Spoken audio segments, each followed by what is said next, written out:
Hello, everyone. Welcome to the seventh edition of the Legacy series. Today we have with us Ambassador Brandful, and we're going to have a few moments to have a chat with him about his life experiences, career, family, and a few other things. Just like we have for all our other visitors. And we're trying to see how much we can learn from um, the older members of the church to learn from their experiences. So I'm probably just going to jump into it right now and take it from there. Good morning. At what age did you come to know Christ? I think we should start from. There. That's the pivotal moment in your life. Well, thank you for the opportunity. I ran into Reverend Ankama. I wouldn't disclose where. But we met. Actually, it was at the funeral of the late Lamachi.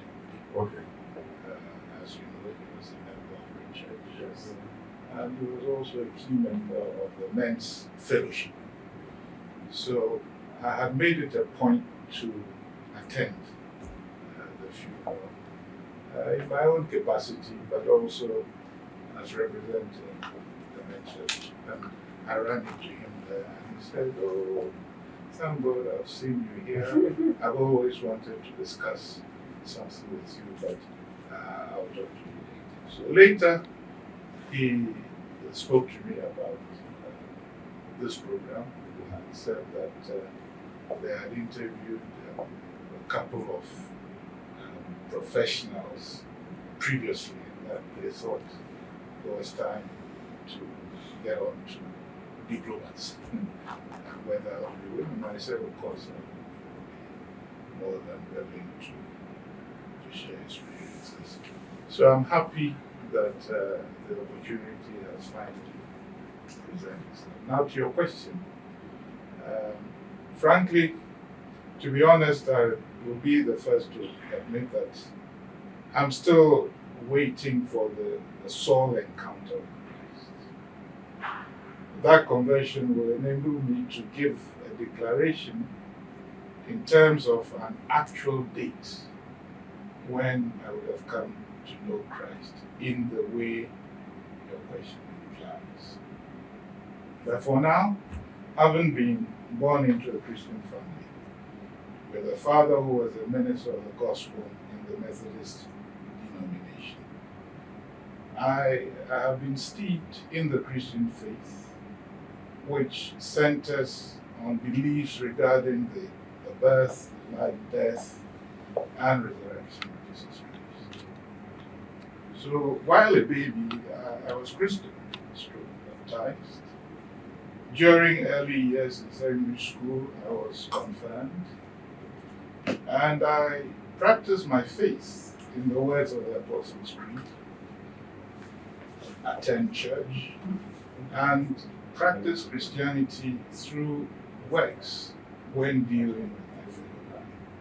In doing so, I believe that I respond to the charge that admonishes us to do good to your fellow man, because ultimately you would have done good to God. Okay. What secondary school? I saw I went to Brandful. Yes. How was it like as a young man in Brandful those days? Oh, Fanspin was exciting. And Fanspin, in a sense, had been family. Because you may or may not know that my father was on the staff at Fanspin School. Altogether, he did probably 25 years or so as a member of staff, doing various things. Ultimately, he became the headmaster, the second African headmaster after the first African headmaster, who was Francis Martels. Yes. So, having lived campus in the company of my parents. Going to school in Brandful was literally a natural, logical development, and it was fun. Those days, the numbers were moderate. We had we knew our colleagues, schoolmates, and so on. So altogether, it was good. Overhead, forgive me, but you are still heavily involved in the fantasy. I think you're on the board. No. I follow matters of MOBA genuinely with interest.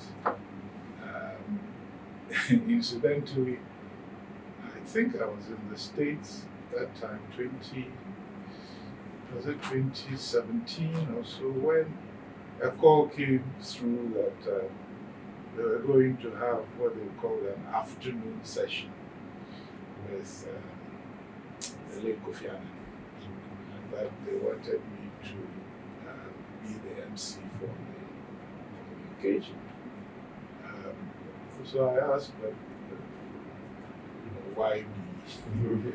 And anyway, I'm currently in America. I asked what time they had planned that event to take place.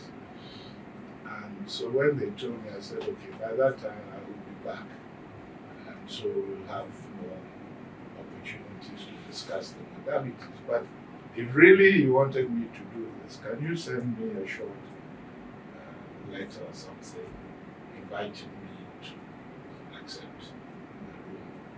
I believe they did, and I ended up playing the role, and I was happy that I did. If you look at my display photo on my phone, you probably see me with Kofi Annan, because we went to see him afterwards to thank him for having been the guest of honor, as it were. Everybody took turns to take pictures with him, and I treasure the opportunity. So up to now, that is what is on my DP and my phone. So the Brandful matters I follow. Somehow, because I don't have male children, I haven't followed in Brandful activities involving students since we left. Okay, because my children didn't go to Wesley girls. yeah, but otherwise I follow Brandful activities. Yes. What have been one of the life challenges throughout your journey from Brandful to, I think you went to University of Ghana and outside the country? What have been some of the challenges as a young Christian? Well, if you are referring to challenges, meaning like a negative development staring you in the face, Yes. on account of your Christian faith, I would say that, frankly, I don't recall that has been a problem. Everywhere I've been, there has not been an obstacle in that sense. Even when I was in Mali, which is 90% Muslim, it was possible for us as Christians to band together and worship freely. We had a choral group, and we were going around and evangelizing, and so I happened to be part of that choral group as the organist. So it has not. I haven't experienced challenges on account of the profession of my faith as a Christian. So, what would you say? I mean, this is a segue question, but it might still be the same answer. But what would you say has tested your faith the most? As not necessarily. Not necessarily a challenge against you. So what have you had to apply faith more than usual in your life? Well, I think when you mean well, but somehow circumstances turn your well-intentioned projects and so on into negative outcomes. And I'll give you an example. Since the Fourth Republic, so since 92, 93, anytime diplomats, or for that matter, heads of missions are going abroad, the heads of state that we've had under the Fourth Republic in Ghana, they all admonish the post-bound ambassadors and high commissioners to go and practice economic diplomacy. It's been a constant recurring theme from Rawlings, throughout that now economic diplomacy is a thing. So when you go, in addition to whatever else, please pay attention to that area. I haven't seen that there is a clear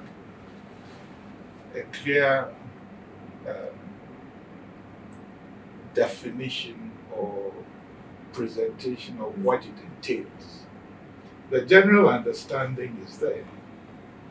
Okay, anything economic, you apply diplomacy to it, so you promote economic diplomacy. But exactly how, say, the Ghana ambassador to Mali is to apply economic diplomacy as against, say, the Ghana High Commissioner to London.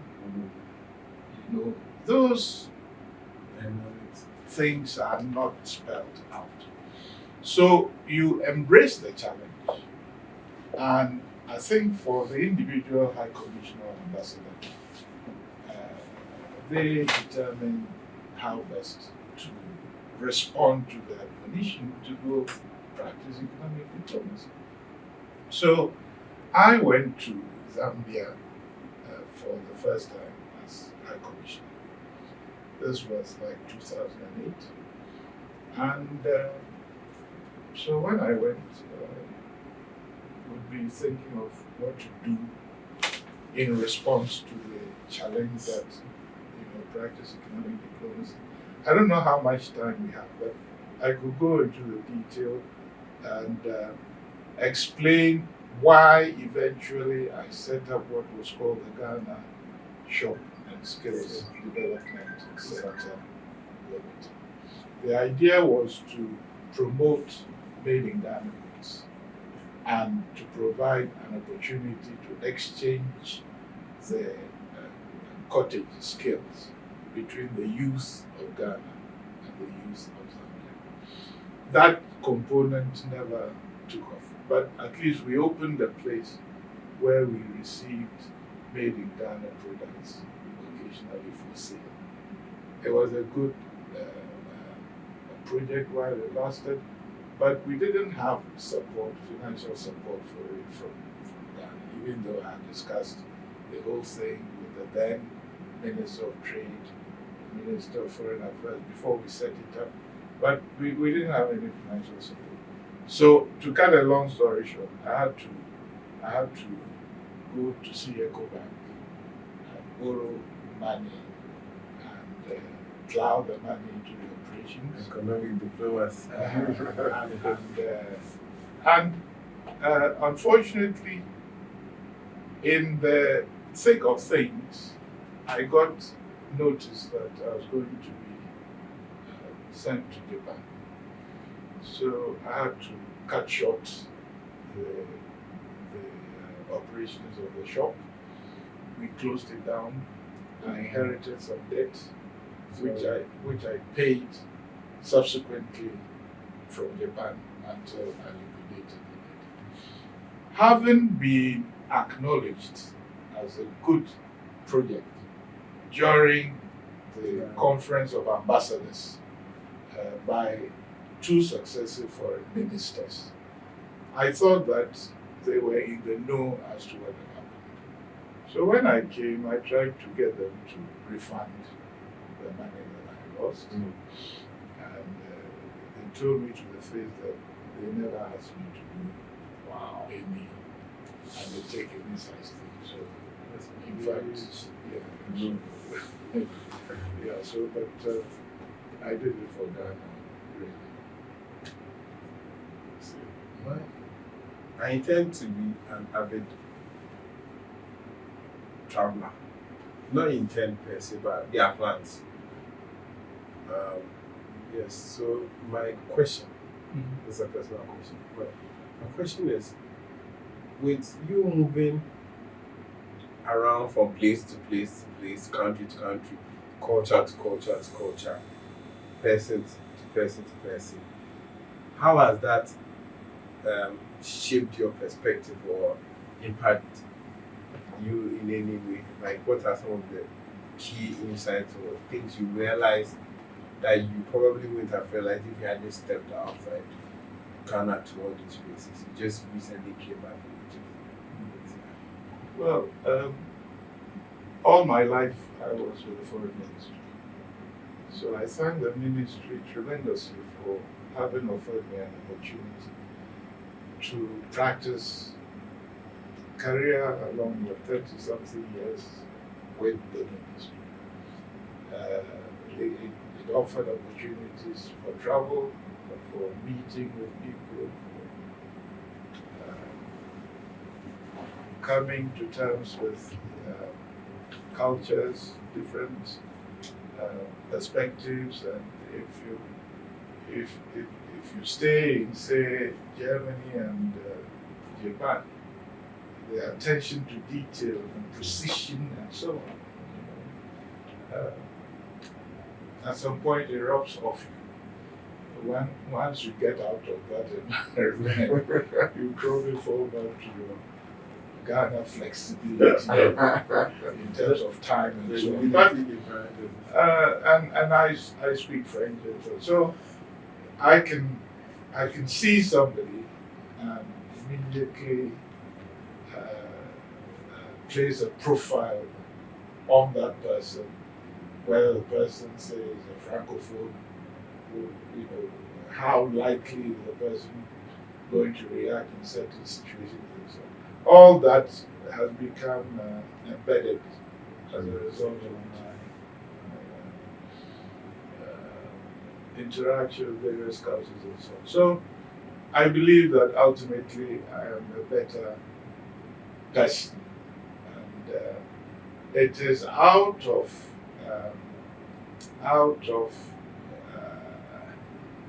appreciation for that opportunity that I decided to do a bit of teaching, and I tell the students that I want to produce the next Kofi Annan from the class.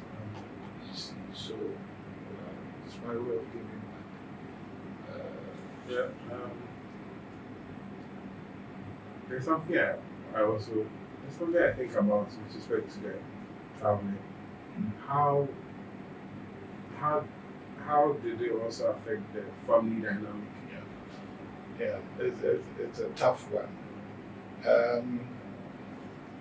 Generally, our decision, when I say our, my wife and myself, the decision was to base the children in Ghana. I don't know if you're happy about that. Well, I mean, the 4 children, they've all turned out well, we think. I think we can testify. No, I what think- I know of them. I I mean, they are think- cousins. Yes, I think they're happy. But we thought we would ground them here because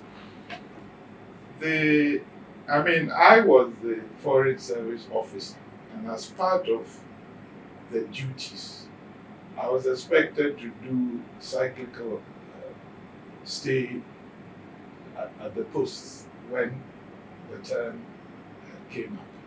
So 4 years you live wherever you are assigned, and then you come back and you join the queue and wait till your next opportunity. But anytime you went out, it was for 4 years. As part of the conditions, I knew beforehand this was going to be the case. For children, and I served at Francophone stations, Mali and Benin. Then I did Germany. Then I did Zambia and Japan. Initially with Cotonou, which was the first post. The family was young. Okay, so we stayed for as long as we could as a family, going to kindergarten and so on was not exactly a problem. So Cotonou for about 18 months or so, we were together, my wife included. But then she was also a public servant, and she was called to come back to where she was working or to lose her standing, at the position she occupied at the time. And we thought that she should come and engage herself in a professional activity and so on. So, with all those things, we decided that, the children would better be here. She acts as the anchor in respect of their education and things. They were given opportunities to visit me at post, invariably at my own cost, because the government arrangement, there are limitations as to the frequency with which government would pay for them to come on holiday, even though they were not in residence. So that was the understanding. I mean, I had one pleasant experience when I was in Zambia, and they all came. We had a big lunch. In fact, they came at the time. Those who were married even came with their husband. My first grandchild and so on. So, as a family, we've had opportunities to meet where I was serving. My wife frequented Japan many times. But the fact is that the family was here and I was the one pursuing Speaking of the wife.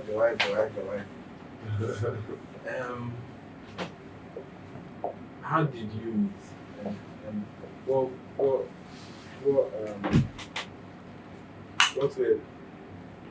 were the factors you considered? I'm a mathematician, so the question is from that angle, but it doesn't mean that. But I'm saying, how did you guys meet? Well, it's an interesting question. After Legon, I taught French at Wesley Girls for national service. Okay. My wife went to Wesley Girls. So people think that I saw or I met her there, that was clearly not the case. But But I knew her while we were in Legon. And as at the time that I thought I was ready to get married, I just decided that people of a certain profile were going to attract my priority attention. And she was one of those people with the right profile. So, luckily, I was accepted by his father, who was then a tennis player. I decided to go play tennis with the father. And so, on that particular day, when I went to their house, I think I was coming from office. I changed in the house into the tennis gear. When she heard that that opportunity had been given to me, she was like, well, who is this one who can even walk? Change. Them. So I think those are details enough. For So let me put it in this way. As a young man who might be looking for a prospective partner, what advice would you give such a person? I think it is important to start with love, the basis. But you should also be circumspect enough and give due recognition to other factors. Now, in the family, we have sickle cell history. So, two of my immediate younger siblings passed on account of sickle cell crisis. It is something that I'm not going to ever forget. And so, for my children, I was on the lookout to make sure that their partners, at the very least, would not put them in that situation. Okay. So that kind of consideration for me is important. So you have the love, you have mutual respect, you have the right profile, in other words. You have a common Christian background. You need to pay attention to those things. Compatibility generally is important. Because at the time, were you aware you'd have been at the time of the tennis? Let's call it the tennis, the tennis era. Were you aware of how your life was going to turn out in terms of being posted or traveling a lot? At that time, did you have that at the back of your mind? I was at the ministry. Are you at the ministry at that time? Okay. You had the ministry at that time. And then, so my next question would be, looking at your CV, looking at your past experiences, I wonder how do you manage stress? Stress? Yes. How do you manage stress? When I see stress, then I will manage it. But I do some exercises by way of playing golf. I don't know whether I play golf because I feel that I'm stressed. The question is interesting because I wish I could pass through my doorway and then there will be something that registers that your level of stress is this high. Please do something about it. On a day-to-day basis, I'm not sure it happens like that with me. So. Health-wise, I think I'm reasonably blessed with decent health. When you add some exercises to that. I think so far it's been okay. Um, my my doctor-in-law sometimes think that I'm putting on weight and Sometimes they send you the right signals for you to do the right things. At least they send you the signals. Whether you do what is recommended or not they say but, cut down. yeah, but generally it's been good. So let's hope that stress levels will continue to stay Stable. Quick question off of that. So, have you noticed anything that maybe you think that like maybe the younger generation may be doing that may be creating undue stress for them? Maybe, for example, let's say they say these days what our parents could afford in terms of like housing and stuff like that. These days maybe it's a little more difficult because like maybe people have grown up in cantonments and things, but today if they wanted to buy a house in cantonments, $500,000 and that kind of thing. So I'm saying that, do you think that there's any particular thing that this generation may be facing that may be putting them in a place where they may be living a stressful life and maybe it may require some adjustment or something? Just general, just like maybe any challenges as people that maybe your generation may not have faced that we may be facing, and how maybe to approach that a little differently to ensure that we remain as stress-free as possible. Well, let me pick on one example in the area of family support. When our children were in secondary school, or let's say in primary stroke, JSS, that level, we had lots of support on a day-to-day basis. First, because of where the schools were located. And secondly, because my parents-in-law were living at Laboni, North Laboni to be precise. And it was central enough. Okay, my father-in-law was then working. He had certain facilities at his disposal, and he was prepared to share those facilities. Talking about, say, a driver who would go around and collect the children after school.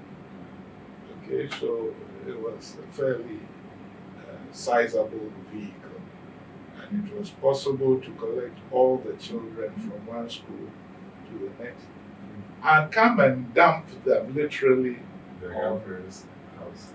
yes, at Laboni, which was fairly central. And so Grandma Alice, blessed memory, I mean, she would look after them, kind of encourage them to finish their homework and all of that, have their bath and so on. So by the time the parents closed from work, these children were ready to be collected, and everybody goes their different ways to their house. That facility, I'm afraid, is not available to our children. Not that we are not willing, but because the situation geographically has changed. Okay, so some are living in Nansuman, others at Lakeside, and we are at Domi. And on a day-to-day basis, the kind of support that we enjoy cannot be extended to them. So it could be a source of stress. But of course, at weekends and so on, they are welcome to come. So lifestyles have changed. because Accra is growing, because population, various factors that have made it slightly more difficult for the routine extension of family support, the way we enjoyed it, to be passed on to them now. And you just have to be mindful of that. So stress has unfortunately become part of our lifestyle. That's it, however. So I guess if I'm thinking anything, you're saying that as much as possible, where the opportunity is there, to leverage off family to kind of like help out where they can, where possible. Yeah. And I guess another thing maybe also if you can actually think through it ahead of time, maybe consider where you are staying and proximity to family also perhaps to also make that leveraging a little easier. That could be the ideal Situation. thing you want to do, but on the ground, Maybe not necessarily. you may fall in love with somebody who stays. So I often joke that I'll visit my mother-in-law with my children and tell her that I'm just stepping out and I'll come a week later from there. So I'll visit them with extra backpack. And my mother-in-law will be wondering, what kind of visit is this? And I'll be like, I'm coming back, kind of thing. But I understand how support is very powerful. There's a limit to, even if you have all the money, there are some situations where you need support, money can't fix. And I realized that a lot. That's like the death of someone who supports you, even if you have all the money available, you can't even think straight to execute. Emotional support. Emotional support is very important. Family, extended family support is very important. And that is why, people who stay abroad, for instance, however much they try, can never replicate the kind of social support systems we have, say, back home. And it's not easy for, say, a family living in the States to arrange for household support to go there, and all kinds of cultural impediments and other impediments come up. Sometimes if you're not lucky, it turns into something like So a question popped up right now. So I think that depending on the circles you've been I think I have a few doctor friends, and there seems to be like a point where now, more than maybe recent times, where people are pushing to leave the country. So some sort of brain drain. However, you also have like a situation where I may be wrong, but apparently, if you don't already have an American visa today, the next appointments are like a year or two away at the earliest. And so, my question is that, so with people, with something like with a situation like that, with a lot of people itching to go, and maybe America's policy being some kind of a hindrance, from if, let's say, if somebody who was like maybe the ambassador to the US, the United States, what would be some kind of, would there be any ability to make some kind of intervention in the situation, or is it like a lost cause? Like, how would you apply diplomacy in a situation like this? Well, you apply diplomacy by being truthful to the situation and by making people know what is possible and what is not possible. It is not because you are an ambassador that then suddenly you're able to do everything. And unfortunately, sometimes people perceive you to be some such giant of an individual. And so they need to understand what it is that you are engaged in, what it is that you can do, and what it is that may be difficult and for them to be aware. Um, as an ambassador, you have a certain um, opportunity to relate to your colleagues. So, uh, my recent enjoyment of that, for instance, was when I called the new Egyptian ambassador. Now, how did I call him? I called my junior colleague at the foreign ministry and put it to him that he should find for me the contact to the Egyptian ambassador. He obliged because of the professional connections. So I got the ambassador's number. It may not have been that easy with somebody who is not in our circles. Thankfully, the ambassador understood the pressures we were under, which was that we were heading out to Egypt on a Saturday. My wife's passport had gotten missing as we were preparing towards the trip.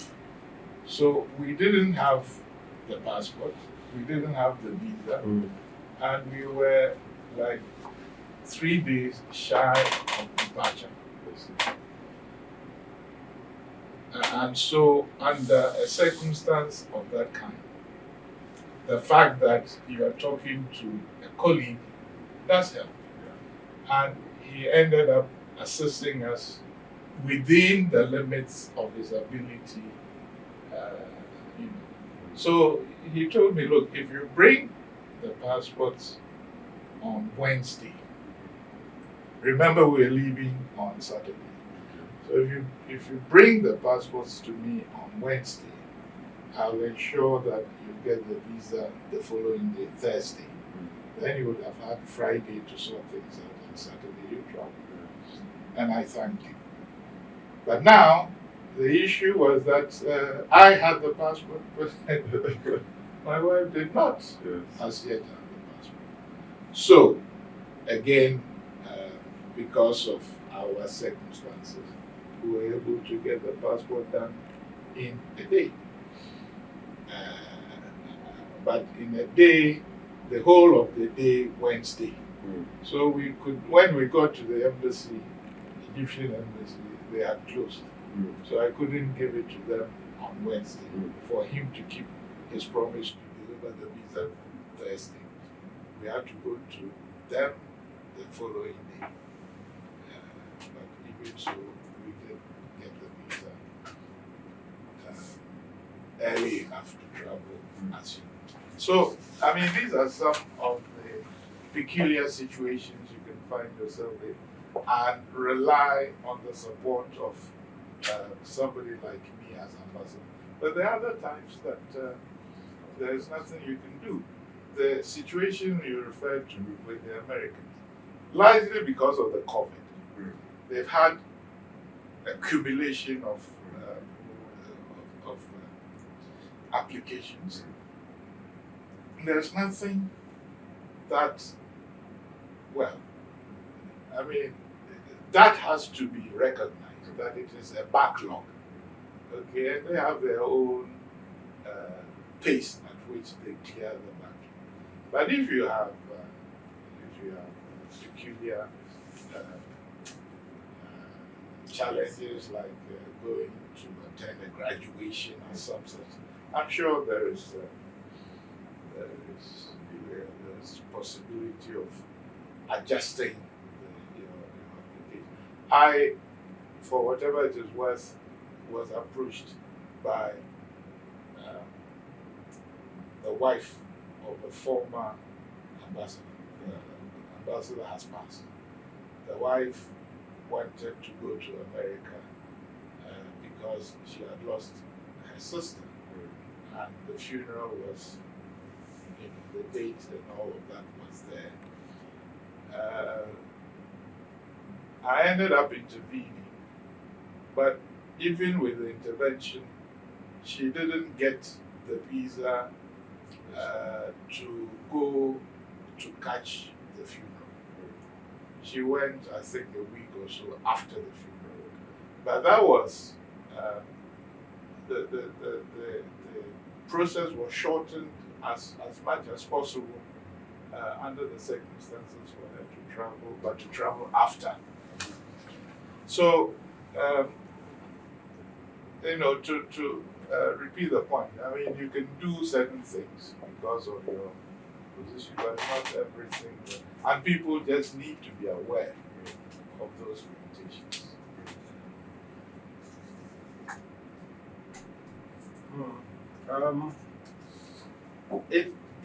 If you had a chance to go back in time to your younger self, what advice would you give your younger self? And what would you have done differently? It's very interesting.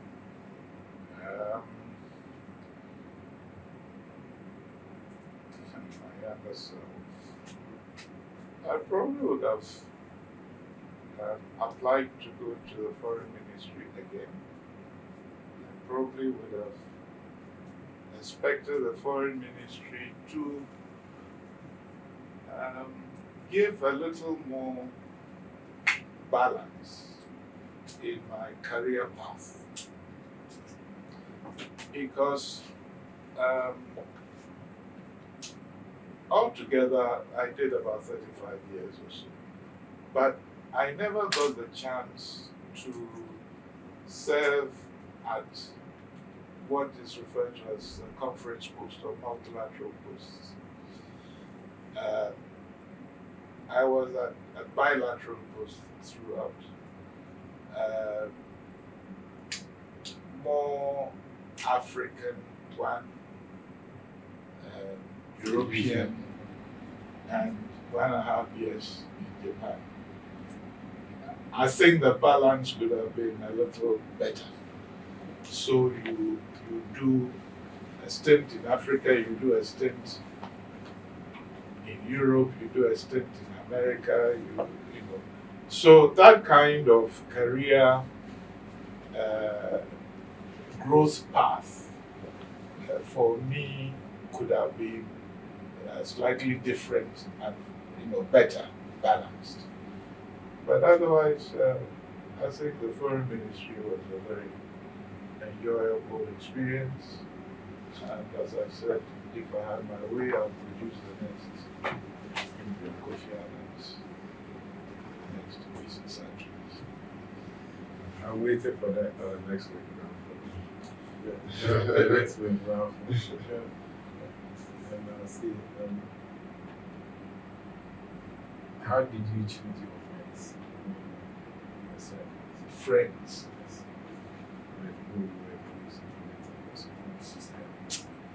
I don't know. I think my friends have come across because of school, because of certain cycles. But now you ask, I'm not sure I have too many friends. Schoolmates have ended up being my friends. There was a friend who invited us to eat. Okay. You can also invite me. When you become his friend. Yeah. So choosing friends, I don't know. I've remained friends with some people over the years. A senior 2 years ahead asked me to be his best man at his wedding, and we've remained friends ever since. And because of him, his siblings have become my friends.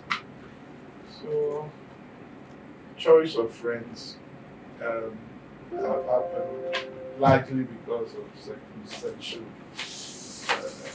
situations.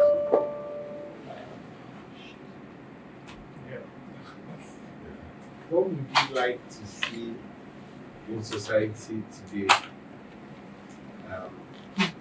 If if you had the power to command society to work on something, Discipline.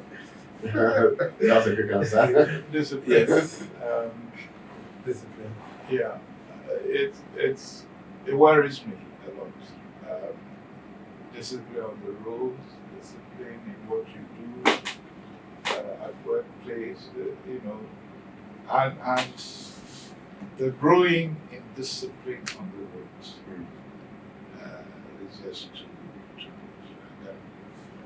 I think it is not for the good of society that we see somebody pedestrian just raise the hand and start crossing the road, expecting the motorist to stop.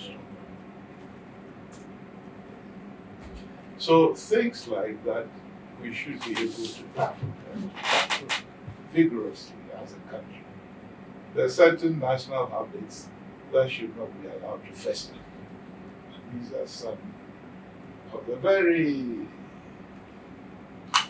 easily avoidable mistakes that we are allowing to develop in the country.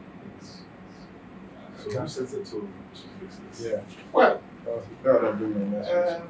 who sets the tone? I mean, the authorities in charge at every level. I was in Germany at the time. I came home for a visit. I had been away, maybe just a year or something. When I came, I woke up one day and I decided I'll go to complain to the IGP about Ghana, about the indiscipline of the road. And when you came back? Yes. Okay. So I told my wife that, what is going on. So she asked, but you think the IGP is not aware that there is so much. I said, maybe he's aware, but I want to go and add my voice to it. So this particular morning, I woke up. I went to, it was Peter Nafuri was the IGP. Okay. And I knew him personally, so when I was announced, he invited me to his office. Oh, my brother, welcome. So what did I do? I could see the surprise on his face when I told him my mission. But he did not ridicule the whole thing. In fact, he told me that week or so, our late President Rawlings had himself complained to the MTTU. Directly? Yes, apparently he had stopped at a traffic light, a little abruptly, but because the light had changed. So he had stopped and somebody nearly ran into him. That person will not have been a happy person. Well, so he got a bit startled to the point of making a report. So my report to the IGP at the time came on top of what Rawlings had gone to complain about. So he listened and I told him. And then coincidentally, that evening on the news, on the TV news, there was a raft of measures, to try and clear the mess, the indiscipline on the road. Obviously, late President Rawlings' complaint had better weight in the matter than what I went to add. But I was pleasantly surprised to hear that measures were being repeated because some of these things are already on the books, but it is the enforcement that so discipline is something we need as a country desperately. How would a family, the smallest society for an individual, or the beginning society, let me put it that way. Some families are not that. The beginning society for an individual enforce discipline. Oh, the head of the family needs to set the pace. I've got a clip of children in Japan, very young children. It's a clip on them and on how society nurtures them and so on. And I myself saw a bit of this while I was there. They would gather, okay, first of all, children in a certain neighborhood go to school within that general The zoning. yes. And so morning to morning they gather them. Their teachers will be with them and they walk together going to school. And when they come to the traffic light, the teachers tell them what to do and so on. So it comes with that kind of training at that age. And when you grow up, it would have been part of it. The average Japanese child at that time would cross on a zebra lane, get to the end of it, and bow to thank the drivers and so on. It is something that they do culturally because they would have been taught to do so. So it is possible to nurture that kind of discipline in our youth from that time. And so I believe that everybody has a role. We were talking about the family, so the head of the family inculcates to the extent that it is possible certain sense of discipline in doing things, and we take it from there. And certainly those in authority in the communities and so on should also play their part. Okay, there's too much laxity in the system, which will take us nowhere as a country. I think, to buttress your point, I believe that if those heads who are part of groups or clubs that also encourage them, or I don't want to use the word bring them up, but to position them or frame their mindset in this right direction, I think that also help. A clean example is the men's fellowship at church, full gospel, or any other institution targeted at leadership from the home. It is possible to, and I mean, thankfully or happily, we now see groups showing interest in the health of their members, for instance. Okay, so they can encourage people, health walks and so on. Why can't they Encourage discipline. yeah, you know, expand the areas that they need to draw attention to, so that those areas too become a little more responsive to the challenges of the time.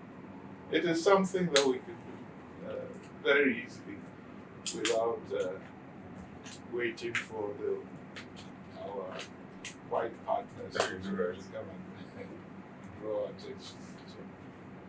So because the question of family came up, and like the family setting and how to raise children to kind of like be like the example they need to raise the society properly. My question is, having grown up with mainly brothers and having been a father of daughters, is there anything about your parents that maybe going into being a father, your approach was different, that you had to now tailor to fit raising daughters? It's a tough one. I'm not. I don't know whether I have any as shattering answers to that. And by the way, I mean we were six as siblings. Okay, so we had four brothers and two sisters. So, somehow my siblings then started producing unisex children. I don't know whether because my girl children are all that I know. I don't know whether I would have done anything differently they were made.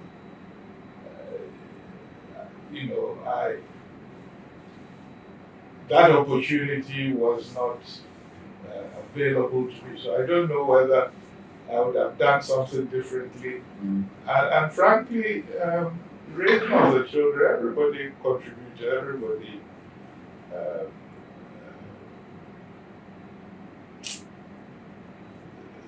we, by the grace of God, things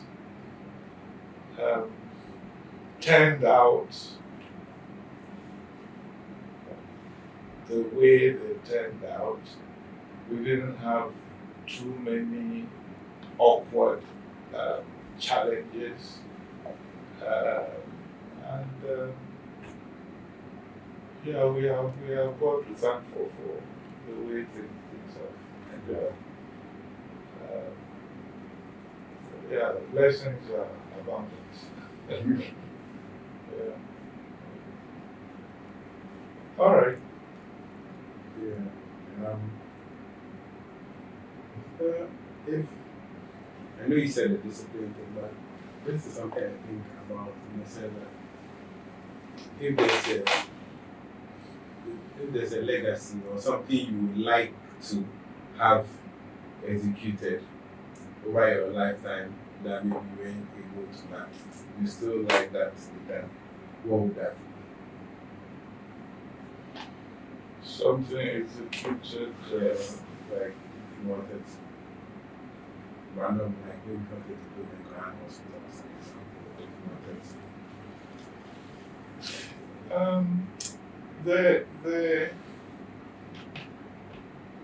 this whole thing of climate change and related issues, so we go to countries and we enjoy a certain atmosphere, parks, rivers. We don't seem to have facilities of that kind even at our capital cities. Going to the park and enjoying that atmosphere, maybe if you take out botanical gardens, they call them. So I believe we would have done better if we created those things. I don't know whether we have the opportunity still to do them. But when there is the political will to do some of these things, I think people find the opportunity to do it. So,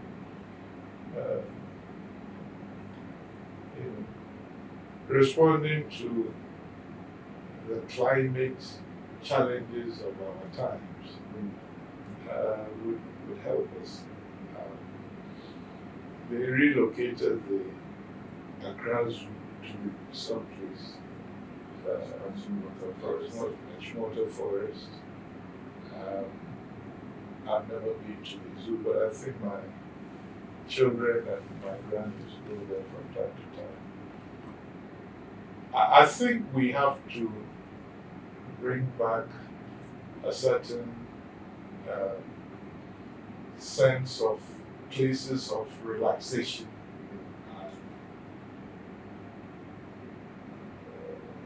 as part of the consciousness that we are seeking to restore to our country. Years ago, when I was in Japan, I was concurrently accredited to Singapore. And Ghanaians in Singapore at the time wanted to come and adopt the children's park. It was a little like alternative to the kind of quality parks that were available in Singapore. I lost track of where their efforts took them, but maybe it's about time we allowed the development of some green spaces in our capitals, in our countries. On the private sector front, I mean, people are trying to do things. This whole, what's his name?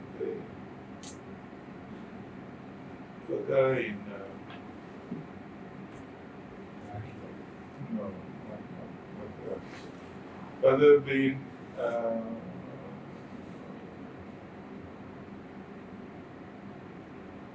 trying to remember the people who've created like a mix of animal parks and greenery. Okay. Like the safari. Yeah, the safari valley. Oh, go to the Safari valley. Yeah. Okay. So private sector seems to be exploring those areas. I mean, we all knew about Every Botanical Gardens. I don't know what state it is in now. But this safari resorts, because I think it's got one in Ada and a couple of others that are coming up. Aqua Safari. When I read about the latest one, I think it's on the It was like somewhere around April from. yeah. My initial reaction was to go back to a place like Zambia, where wildlife flourishes, and there are even times when they cull them. Okay, so if we got into the right discussions, starting with my own backyard at Winnipeg, we could bring some gears, so that the deer hunts would find deers to catch. Yes. The last one, they caught some. But, I saw pictures of this. So I thought we could come and breed, because they have them all over. Even in Lusaka, some of the like Parliament House, they're roaming around. So in terms of numbers, sometimes they exceed the numbers to the point that they have to be killed. So if we negotiated properly, I'm sure they could transfer some of these animals to come and graze our places where we require them. You say? So hopefully we'll get 40 degrees. Oh well, yeah. And then also they made in Ghana promotion. The thing that you initiated and you had to deal with it. Would you like to bring that on board again? I can tell you for a fact that, I mean, people were very, very excited, especially West Africans, on those days that we brought items, because principally they were meant for Ghanaians in Zambia, but there were other West Africans. So things like palm oil and the ingredients that other West African Jews. Oh, when we landed Woods, come and see our people came. Yeah, and it was nice. I had gone to play tennis once. I came there. I was sitting and just observing what was going on. Then a couple came and they asked, we're told that we can get Ghanaian beer here. Is that the case? And I said yes. So they went in, enjoyed themselves, and as they were going, you could see the satisfaction on their face. I myself concluded that they could have been people who lived in Ghana before. Yes. Okay. And this kind of cultural association. And been a while. Yeah. Miss them. So they came with the purpose of Enjoying. savoring. And when I confirmed that yes, they actually went in and enjoyed themselves. There was a time we started showing Ghanaian films. This was the time that the World Cup was on.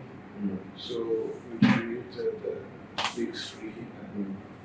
And then the teachers, Ghanaian teachers in Zambia, had problems with,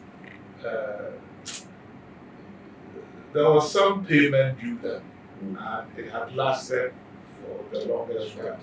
So from time to time, they would come gather at Lusaka for the next round of discussions with the Ministry of Education. So they used our place as the meeting point, and we strategized what to do and things like that. And yeah, we had a bit of ground. We thought of renting it out for receptions and all of that. We had a reception at which the late President Kaunda attended, and and then all of a sudden we had to collapse it because suddenly I was the sole brain behind this ministry. Yeah, but if we hadn't had this kind of experience, what would I be talking about? So, altogether, that's it. There's a book publication in circulation. I brought it to show you. Yes. I unfortunately, I think it's whatever stock that I had is completely so yeah, I probably have to get the publishers to send me. Personal Reflections of a Ghanaian Foreign Service Officer. Yeah. Without Ghanaian diplomacy. Forwarded by Honorable Excellency.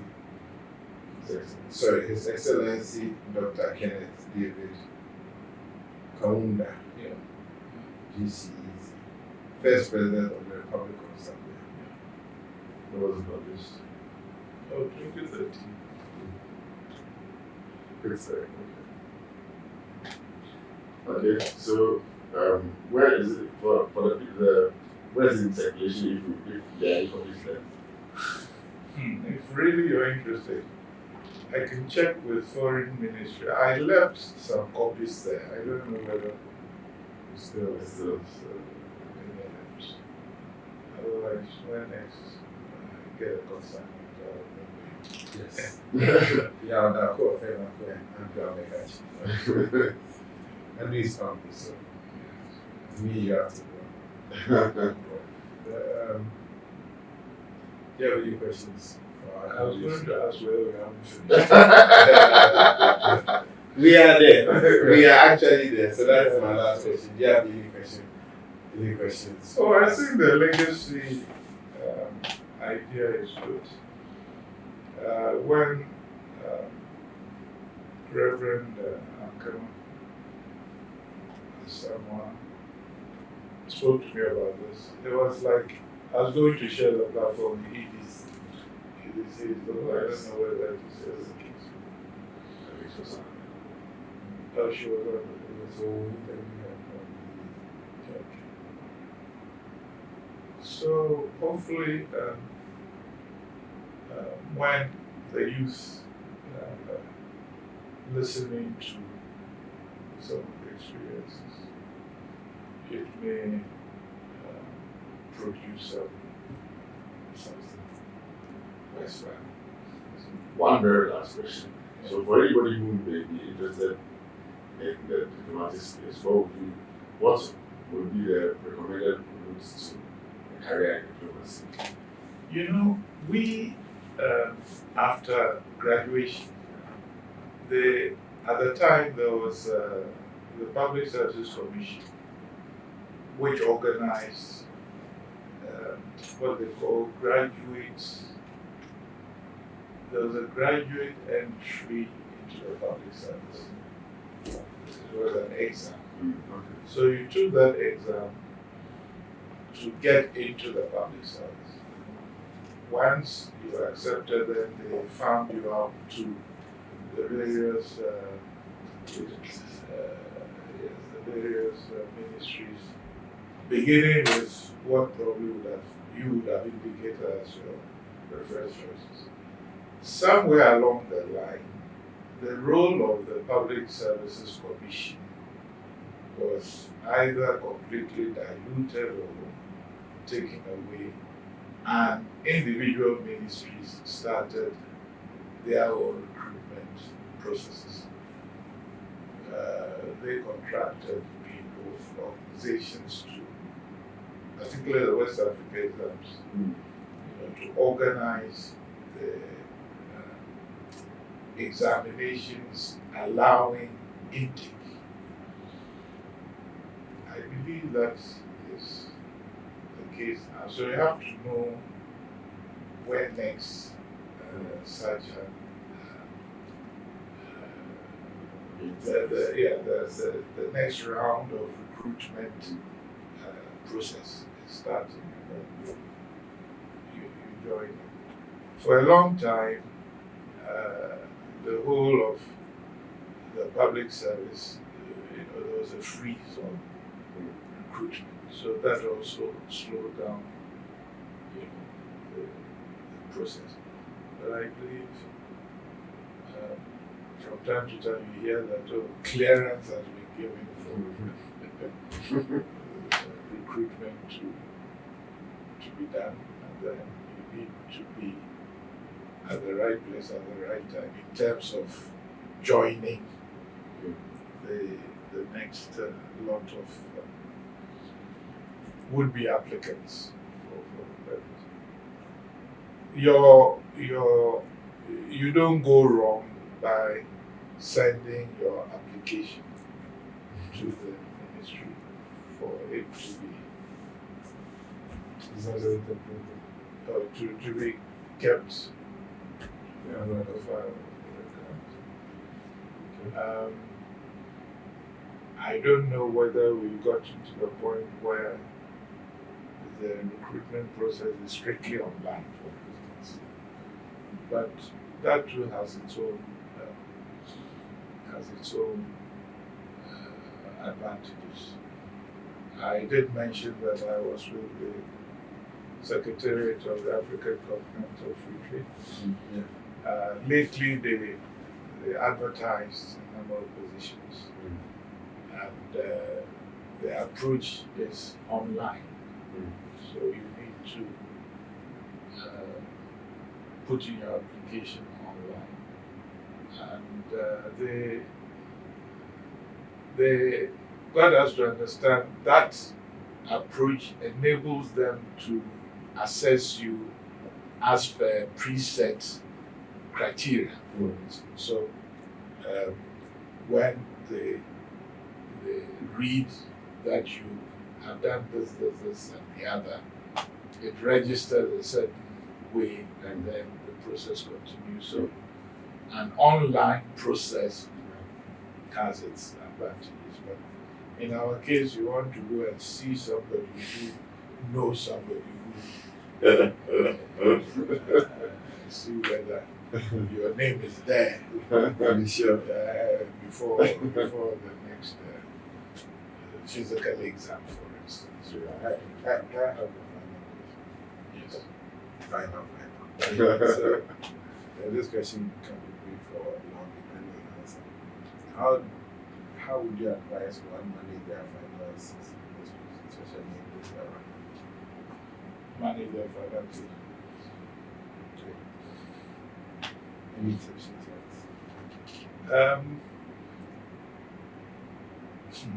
If you are in the civil service, my assumption is that your salary will not be enough Very apt for you. So you really have to plan your budget and stick to it, and make sure that somewhere in that budget you have something that you will put aside. The one of the pet things that I thought Ministry of Foreign Affairs could have done, and I say so because I'm not sure whether, having lost the opportunity in the past, whether there is any consideration being given to it. And this is the possibility of generating extra money for the benefit of those who contribute, so that you have a better buoyancy when you retire, because you would have contributed extra money. The same concept like the third tier in the state. Because the Ministry of Foreign Affairs is the only ministry which has probably an equal number of people at base at the same time as at post. And so in the book I take an example of getting officers at post to contribute, say, an extra $10 per month over a 5-year cycle, for instance. It could be more, could be 10, and the $10 could also be something more than that. But if we remain at $10,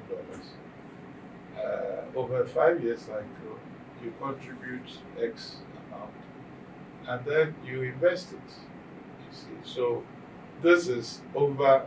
Somebody like me, I did 35 years. So if right from the start,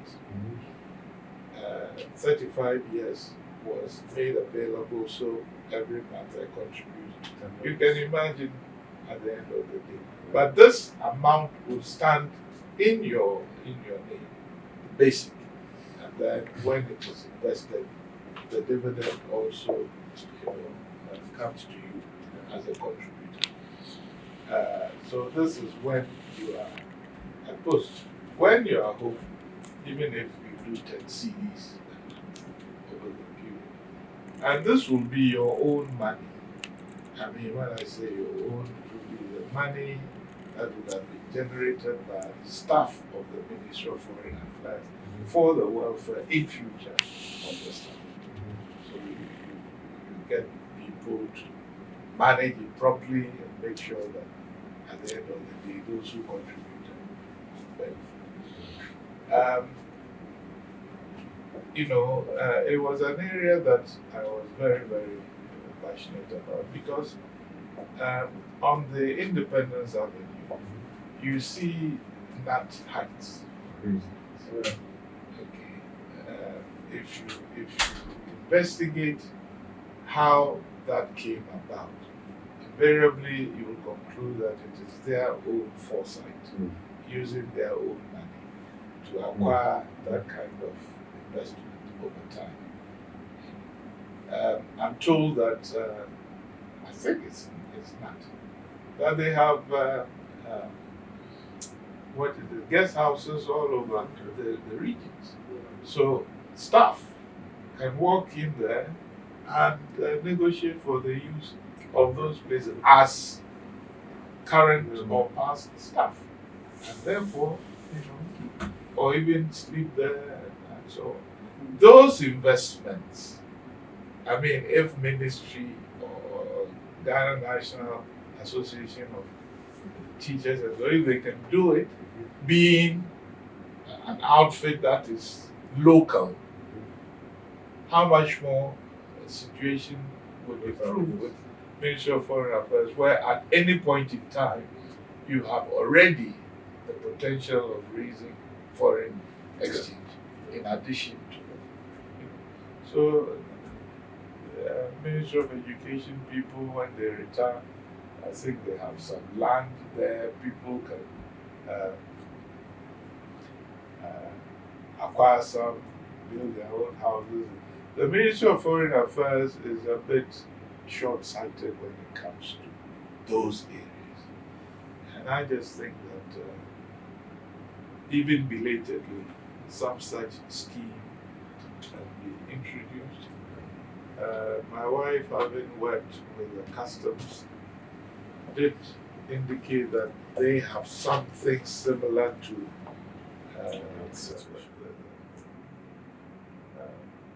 and so the welfare of our staff, we are supposed to be interested in extending welfare when we are in service, especially to Ghanaian citizens abroad. So I think we should also start looking at improving our own welfare through our own means. Because otherwise, in your retirement, you need money to have a decent